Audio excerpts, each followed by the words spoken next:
think the screen is a little bit light, so you probably cannot see it.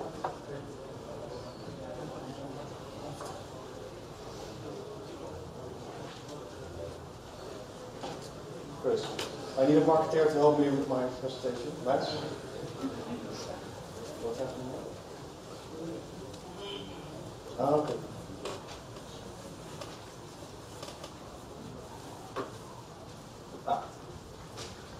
Well, we've just proven that it's important for a marketeer like Chris to know something about computers, so we can help a developer.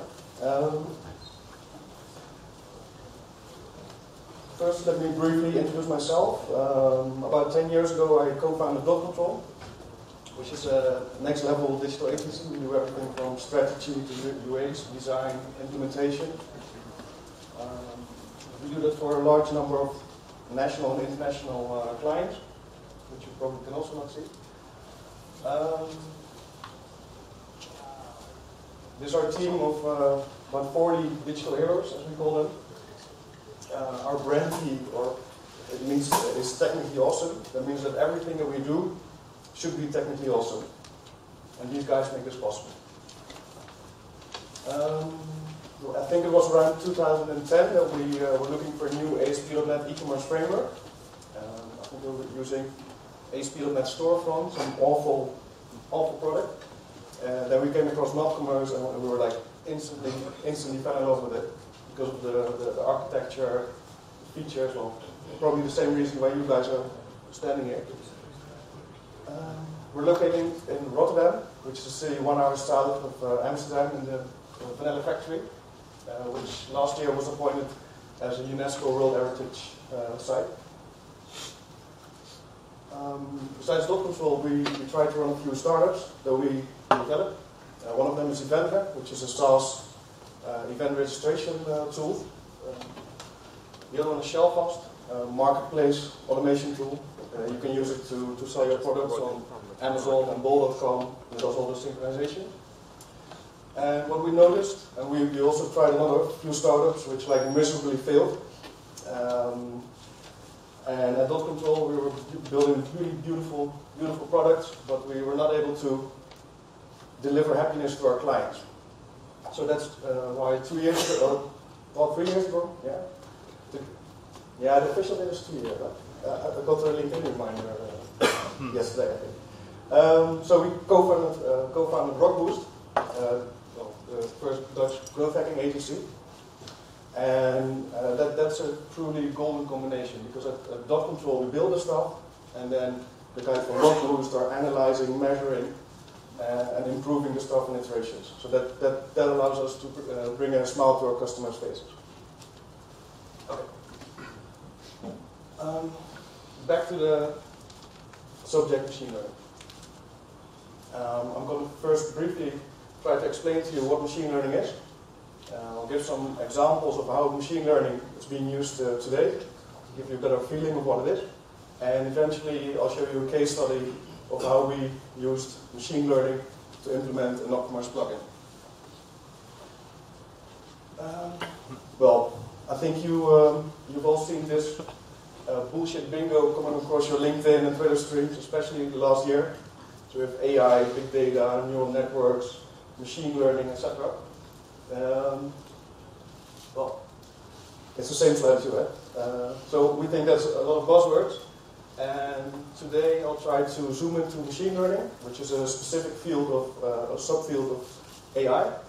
And I'll try to explain a little bit about it. But first, want to know why should we even look at machine learning? Why is it important? Well, machine learning has been, of course, initially been developed in the scientific community, and it was used by large internet giants like Amazon, for example, because they had like had to make huge hardware investments to store all the data and especially to process the machine learning algorithms. With the recent changes, like in cloud environments like Azure, for example, these computing powers have become affordable for us normal guys. So yeah, we're collecting huge amounts of data. You all probably have your analytics script on your website, and you're tracking all the data into it. Probably checking every week if the tracking script is still working. But that's only data. If you and data on itself is not valuable. You have to analyze the data, look for patterns, get knowledge, learnings, insights from it. And that's why you can use machine learning. So you only have to imagine what kind of knowledge there is available in the data you're probably all owning by now. And from a personal perspective, well, I'm just a simple developer. I try to know a little bit about the marketing stuff as well. But I get a kick from coding software, building it, and seeing users using it. Well, machine learning is kind of the same thing. You collect your data, you put it in the algorithm, and you have to wait for a while. And it's really exciting because you don't know if you're going to get knowledge from it or not. So that's like a huge rush. Well, first let me start by defining what machine learning is. There was this ancient Greek philosopher who said the beginning of wisdom is a definition of terms. So let's have a look at the first definition. If you Google Wikipedia, we see that machine learning is defined as computer programs that automatically improve by experience. For me, this is quite a nice, simple, basic definition. The important thing is that the more data we feed to the algorithms, the better they will learn to do the task that we want to do. Another definition that's uses machine learning gives computers the ability to learn without being explicitly programmed. The explicitly programmed part is important because that's what machine learning is all about. I'm having some troubles with the learning part because that sounds really ambitious if you have to go into a discussion if machines or computers have intelligence or not. So let's stick to the first, more basic definition.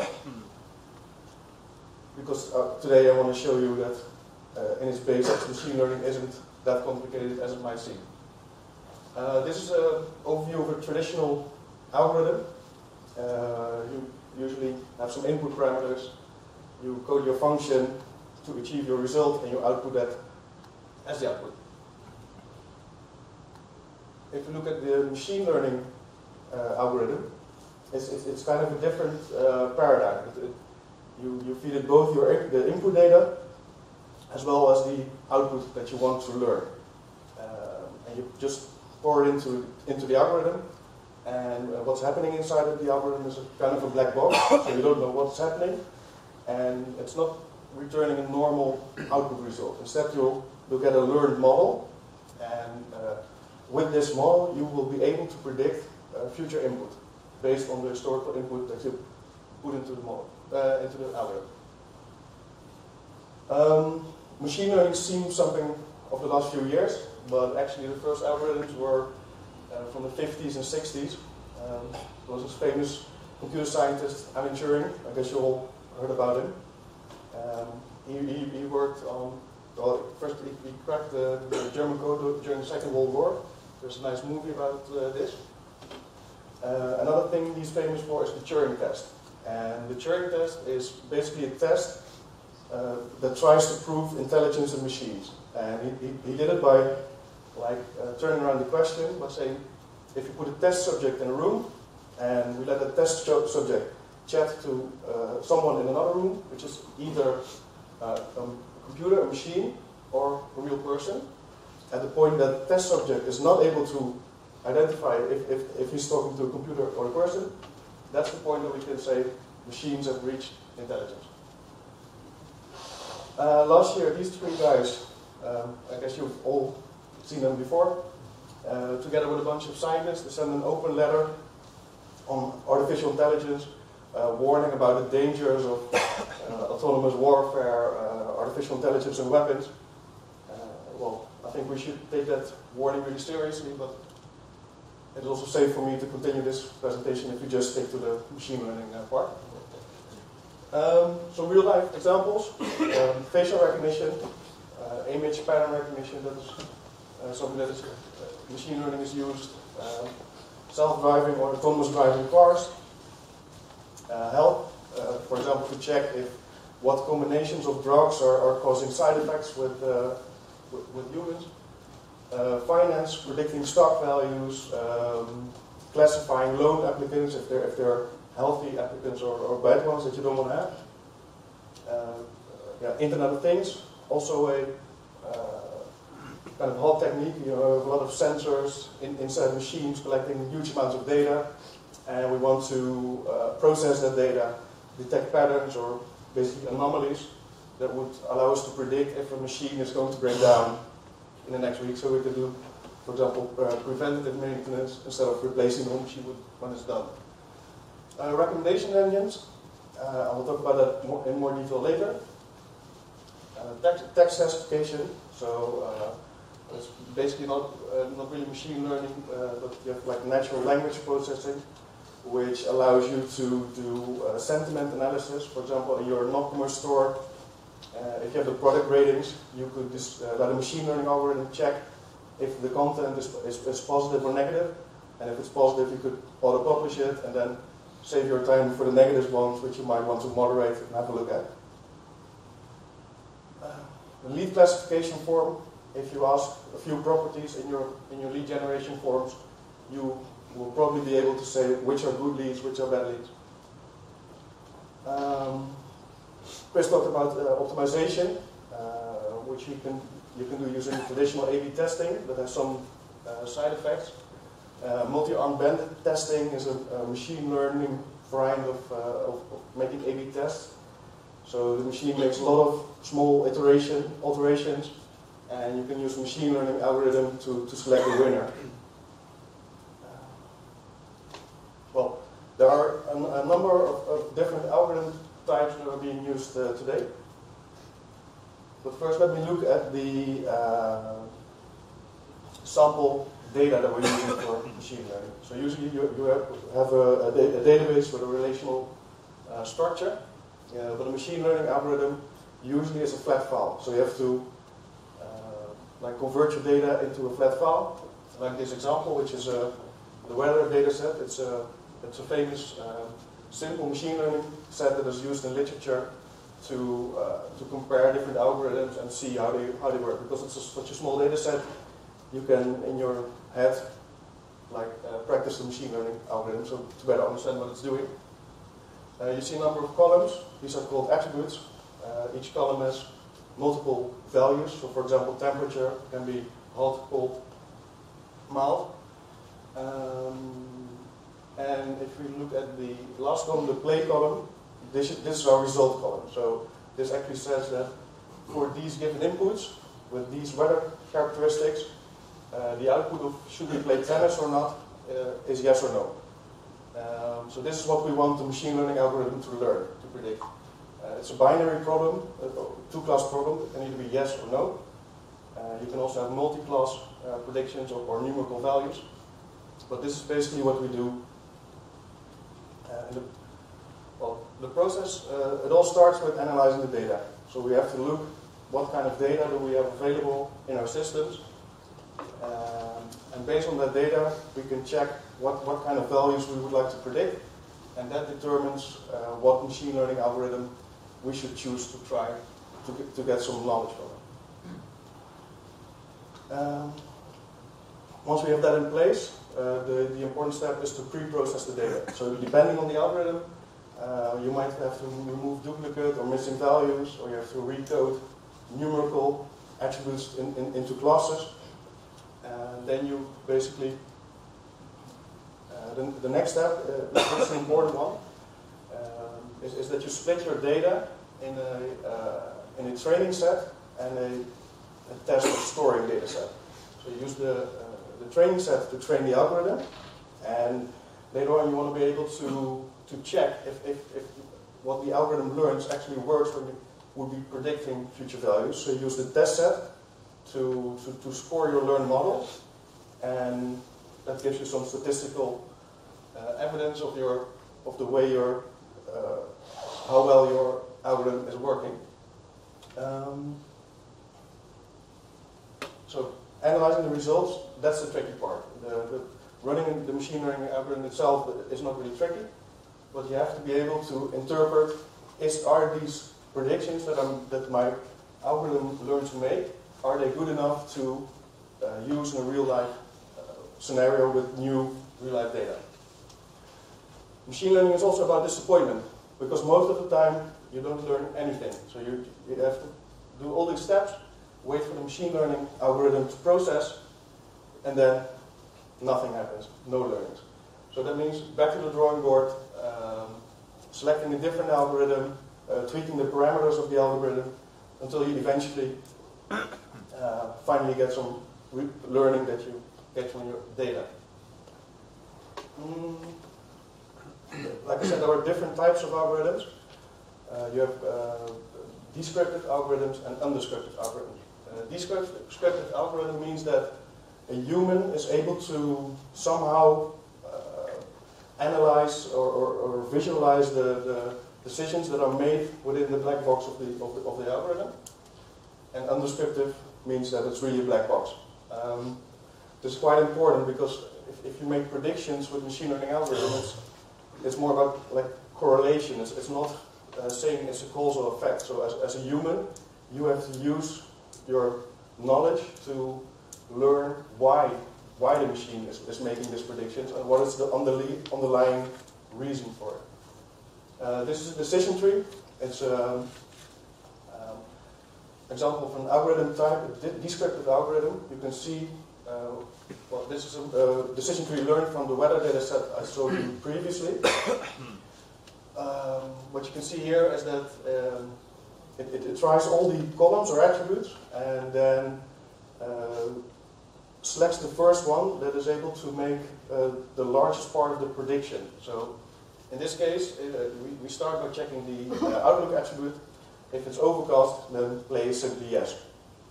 If it's rain, we have to check another attribute, which is wind, and then depending if the wind is strong or weak, we can see if we should going to play tennis or not. So as you can see, we can see the decisions that are being made by the algorithm. Rule-based algorithms, they simply, for example, you can generate all possible rules that you can think of from the data set, and then by ruling out the ones that are not working, eventually you will end up with a few rules that allow you to predict the data set, and this is also something you can understand. Neural networks. This is an example of an undescriptive algorithm. So it's basically modeled after how the human brain is working. So your brain cells and how they are interconnected. On the left side you have an input layer, where you encode your input data. On the right side is the output. So that's the column that you want to learn. And then in between, there are one or more hidden layers. You interconnect all the nodes, initialize the neural network with some default weight value, like 0.1, for example, and you just start feeding it the data, tweaking the weights a little bit, and then see if it starts performing better.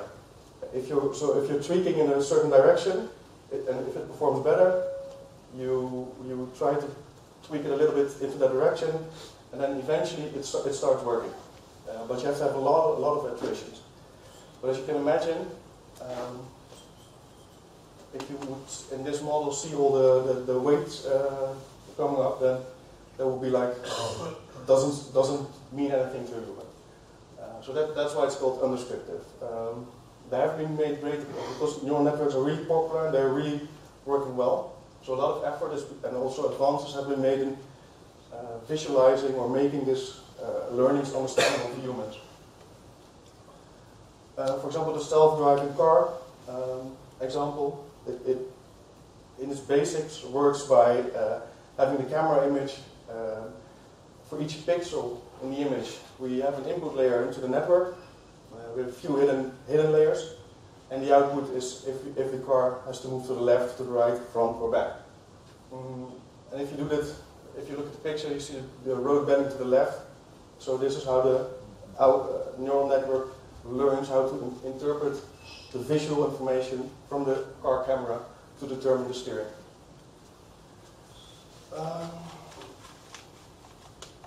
Okay, another division is supervised versus unsupervised. The algorithms I've shown up until now, they all had a result column. So we told the algorithm in advance, okay, we want you to learn and predict this column. Unsupervised algorithms means that we just feed it the data and let the algorithm figure out itself what it has to do, what do we want to learn. An example of this is k-means clustering, and it basically works by mapping all your data in a space and then trying to identify sectors or clusters of similar data. For example, if you have your customer data in nopCommerce with a number of profile, properties, age, gender, country, whatever, then this will be able to automatically discover groups of similar customers. And this can be very useful because if you like link the conversion ratio per customer group, you can see that one customer group has a high conversion, the other one has a low. So, for example, the low converting ones, you have to give them some extra discount or whatever, and this way you can increase your conversion without increasing your cost unnecessarily. Well, there are a lot of other algorithms. I think I'm just going to skip them because of time. We all remember this from statistics, right? Mr. Bayes. This is one I also like. It's genetic algorithms. Just like the neural networks have been modeled after the human brain, genetic algorithms follow the path of evolution. So you start with two parents, you encode your input as binary strings, and what you then simply do is take the left part of parent A, right part of parent B, and you combine them into an offspring. And you then check if the offspring is performing better than its parents. If so, you inject it into the next generation, and then you can keep repeating this process generation after generation until your predicting model converges to a better model. And what's also nice is that, for example, some offspring might be not as good as its parents, but with a small probability, these bad performing ones are also injected into the next generation, because they could, for example, in 10 or 20 more generations, converge to another local maximum, which might be better than the one you're converting into now. Like I said, interpretation is important. There are a number of pitfalls that can happen with machine learning, and you need to be able to interpret your results and see if the model is good enough to use in the real life. Basically, this is a chart, and what you want to see happen is that pink line has to be in the upper left corner. The more it is in the upper left corner, the better your algorithm is performing. But most of the time, it will just be the diagonal line, and that basically means that your algorithm is performing just like flipping a coin. So you could just as well flip a coin and save a lot of trouble. There are a number of problems with machine learning. For example, that the input data that you feed to the algorithm is learned so specifically, so well by the algorithm, it is able to predict your input data set or your test data set for 100%. And if you're then going to use it on real life data, the performance is gone. So what's happening here? Well, this is something called overfitting. It means that the algorithm learns too specifically learns the training set too specifically. And also each algorithm has its own biases or like a way it's for example, decision trees, they have the tendency to form really deep leaves and nodes, and this is good for predicting the test set, but not for the real life data. So what we do is a process called pruning, which basically means randomly cutting out leaves of the tree and see if it performs better than the more specific one. Well, just to show you that it is not as complex as it might seem, this is the pseudocode for a machine learning algorithm which is called 1R. It stands for one rule.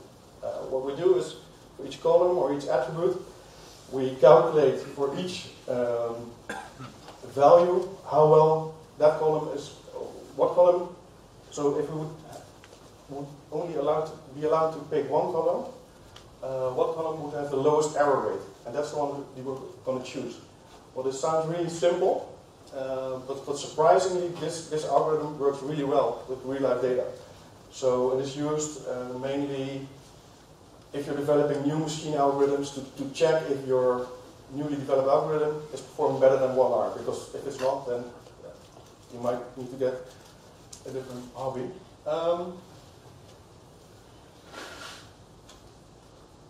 Azure Machine Learning. It's a part of the Azure cloud. It's an online workspace where you can manage your machine learning experiments.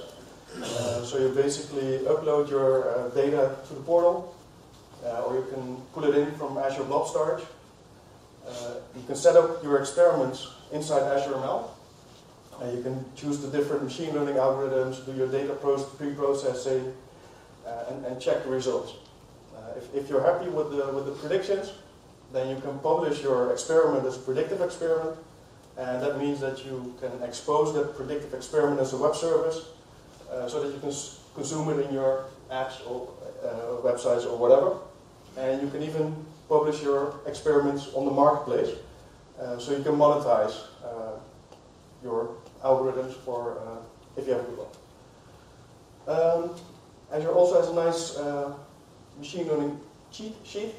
There's a list of all the algorithms that are being supported, and it gives you some guidance in what machine learning algorithm to select depending on the thing you want to predict.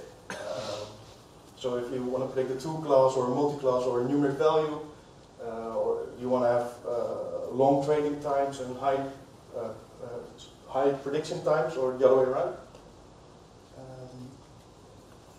Well, okay, time to play. Exercise for today, well actually I did it last week, was to check, for example, the schedule of today's nopCommerce days. We have a 2-day schedule, and there are 2 tracks. So we have one for business owners and one for developers. What I tried doing is creating a sample data set, which is just to be able to predict what speaker would be presenting in what track.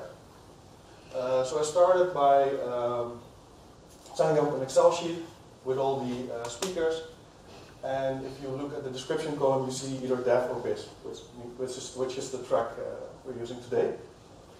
Okay, next step. I visited everyone's LinkedIn profile just to manually scrape some data from the profile. So if you've seen me lurking on your LinkedIn profile, this was the reason why. I put that in a big Excel sheet. So for example, we have location, education, is this person not certified developer or not, is he a founder, and nice one, I could include gender because we have 1 or 2 female speakers today. Next step, remove the privacy sensitive information. You're dealing with names, emails, addresses, might be your data, cut them off before you put them online. So this is our data set. As you can see, we have a number of properties. Some are numeric, some are classes, binary, and we have the result column that we want to predict.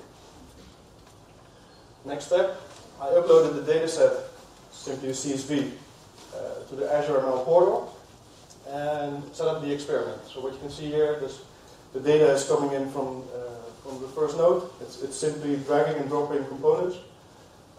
You can split your data in a training set, test set. I choose a 2-class boosted decision tree, which is some form of decision tree. We have a training module, a scoring module to check our results. And eventually there's the evaluate model, which allows us to check if this one is going to being able to predict the set. This is what happened. This is the line that you don't want to see. I could just as well flip a coin. This is a really bad result.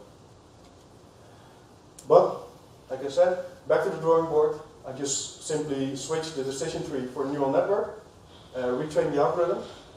I did some nasty stuff on the right, which you just pretend you didn't see, but I will explain later. Bam. This is what we want to see. This is the curve to the upper left corner. It's kind of straight edges because we have a low volume of records, only 23 records. But this is what you want to see. If you look at the lower left corner of this set, maybe you remember from statistics like true positive, false positive, type 1, type 2 error. So we have 23 records, and out of these 23, the neural network is able to predict 20, which is quite a good score. I have to be honest, this is an exercise. This is not real data. So what I did, I didn't split up the training and the test set, but I used exactly the same set. So what you see happening over here is overfitting properly. It is able to predict the input data really well, but if Andre or Dennis would announce a mystery speaker for this afternoon and I had used the neural network to predict it, I think it would be a 50-50 chance if it was correct or not. Yeah, and probably also that's the process. Now you have to think of why these things are happening. For the neural network, it's undescriptive, so it just learns what it has to do. But our data set is not real data. We're probably all just developers, and a few of them want to speak in the store on the track. So there's no real reason what's determining the decision for the track. So that's why probably the decision tree is not working at all. Well, here you see some input about each class and prediction. And if you look at the last column, you see that it doesn't say you with 100% accuracy that this prediction is right. No, it says, I think this is someone for the dev track with a 98% certainty. Okay, now for our case study, what we did is, if you look at, recommendation engines, you can see them everywhere now. Netflix, everyone has them. The most famous one is probably Amazon's products recommended for you. They were able to increase conversion by 29% by just adding a good recommendation algorithm. So we want that too. If we look at recommendation engines, in its basics, they work like shown in the matrix here. You have your product data, you set them up as columns, you have your user data or customer, which are the rows, and the cells basically means that this customer has made a product rating for this combination. So if we look here, we see that user A has recommended product 3 with 4 stars, user B has also recommended product 3 with 4 stars, and because user B also gives item 6 a high rating, there's some assumption we can make that probably user A would also like product 6. So this is called collaborative filtering. This is the basis of most recommendation engines, and it's actually also being used in like traditional supermarket shopping basket analysis to check what people are putting in their shopping bag. What we used was a little bit more complex algorithm, a so-called matchbox recommender. I have no idea why it's called a matchbox, so if someone knows, then I would like to hear. It has the collaborative filtering approach I just showed you, and on top of that it has a metadata approach. So you can put in your customer data, age, gender, country. You can do the same for your products, category, manufacturer, price, and it uses that metadata to construct what's called a feature vector. And if you superimpose them, this is in a two-dimensional plane, but usually these algorithms operate in like more dimensions. So but for simplicity, this is a two-dimensional one. And for example, here you can see that if someone likes artificial intelligence, he's quite far away from a Cinderella story, which probably accounts for most of us. Okay, so the machine learning, the recommendation experiment in Azure ML. It's a little bit more complex. We have 3 input data points. So we have the user data, product data, and the product rating data. And you see the grayed out areas, those are the web services that we need to communicate with the experiment later on. Well, this is the basic setup. We start in Azure ML with our experiment in our workspace. We try experimenting with the data until we have a training experiment that is performing above the threshold we set for it. Now we publish it to a predictive experiment, expose that predictive experiment as a web service. Then we have a nopCommerce website with a recommendation plugin inside it. It's a widget, so if the customer accesses a page where this widget is present, the nopCommerce recommendation plugin kicks in.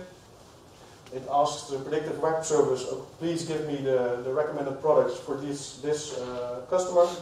This is then returned. Of course, this is, you have to do some heavy caching here because the experiment is not, well, it is quite fast, but it takes time. But it also costs money to make to do a prediction because it's Azure. But it's fine because the recommendations don't change a lot. So we can cache it for a day or whatever. The recommendations are coming back to the plugin and we can show them to our user. Like I just said, you're collecting new products, new customers, new product ratings every day, and you want to keep improving your recommendation engine. So what we do, and that's actually the interesting part of the plugin, is that each night we export the data to Azure Blob Storage, which acts as a kind of intermediate data storage layer. We then instruct our input web service to pull in the data from Azure Blob, retrain our experiment.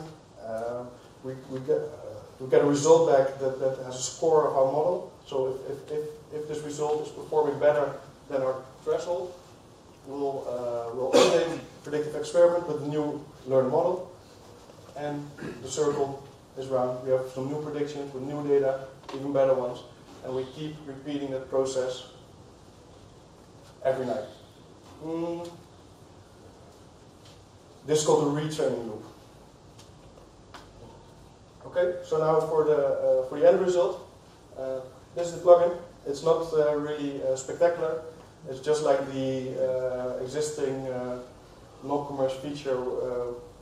Users who bought product X also bought product I, and apparently it suggests it's an oversized women t-shirt for me. So I'm not sure if that's a sign, but we're using the default nopCommerce training data here. Okay, where to go from here? I hope I explained you a little bit more about machine learning. Maybe even inspired you to try it out. It's kind of a broad field, so what you need to do is get your statistics book from university, read it again, learn R. R is a really cool language specifically for statistics and data visualization. It's really different than C#, so it's, well, for developers, at least I think it's nice to learn a new language. There are some good books I can recommend you, which show you the basic machine learning and stuff, and then just start experimenting with it. A little point of shameless self-advertising. Next month, November 25th, we're organizing the Xamarin Dev Days in Rotterdam. Well, don't know if you know Xamarin, but it allows you to do native app development for iOS and Android and C#. It's really cool. I hope to see you all there in Rotterdam. Okay. Thank you.